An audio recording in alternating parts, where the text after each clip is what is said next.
Matthew 9. And he entered into a ship, and passed over, and came into his own city.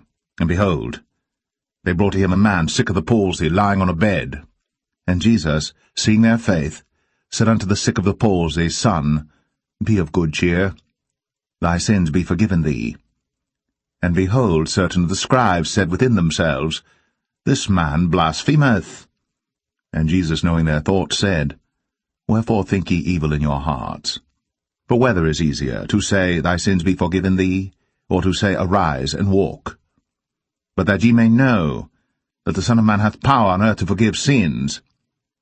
Then saith he to the sick of the palsy, Arise, take up thy bed, and go unto thine house. And he arose, and departed to his house.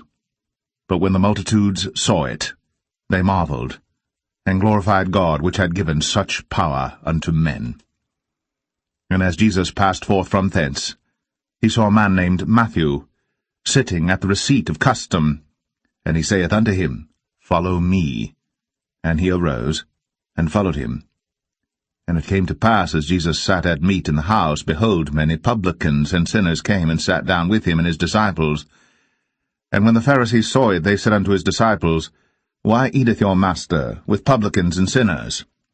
But when Jesus heard that, he said unto them, They that be whole need not a physician, but they that are sick. But go ye, and learn what that meaneth. I will have mercy and not sacrifice. For I am not come to call the righteous, but sinners to repentance. Then came to him the disciples of John, saying, Why do we and the Pharisees fast oft, but thy disciples fast not? And Jesus said unto them, Can the children of the bridechamber mourn as long as the bridegroom is with them? But the days will come, when the bridegroom shall be taken from them, and then shall they fast. No man putteth a piece of new cloth unto an old garment, for that which is put in to fill it up taketh from the garment, and the rent is made worse. Neither do men put new wine into old bottles, else the bottles break, and the wine runneth out, and the bottles perish. But they put new wine into new bottles, and both are preserved. While he spake these things unto them, behold, there came a certain ruler, and worshipped him, saying, My daughter is even now dead, but come, and lay thy hand upon her, and she shall live.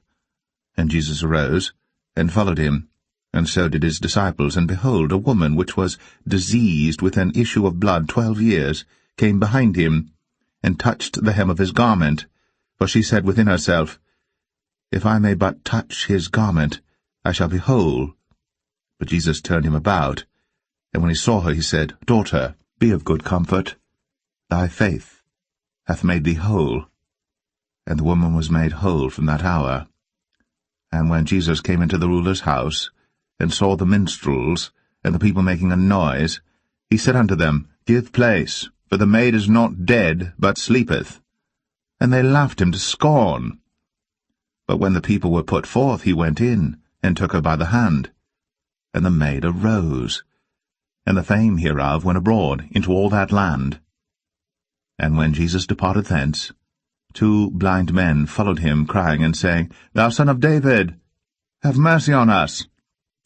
And when he was come into the house, the blind men came to him, and Jesus saith unto them, Believe ye that I am able to do this? They said unto him, Yea, Lord. Then touched he their eyes, saying, According to your faith be it unto you. And their eyes were opened. And Jesus straitly charged them, saying, See that no man know it. But they, when they were departed, spread abroad his fame in all that country. As they went out, behold, they brought to him a dumb man possessed with a devil. And when the devil was cast out, the dumb spake. And the multitudes marveled, saying, It was never so seen in Israel. But the Pharisees said, He casteth out devils through the prince of the devils. And Jesus went about all the cities and villages, teaching in their synagogues, and preaching the gospel of the kingdom, and healing every sickness and every disease among the people. But when he saw the multitudes, he was moved with compassion on them, because they fainted and were scattered abroad, as sheep having no shepherd.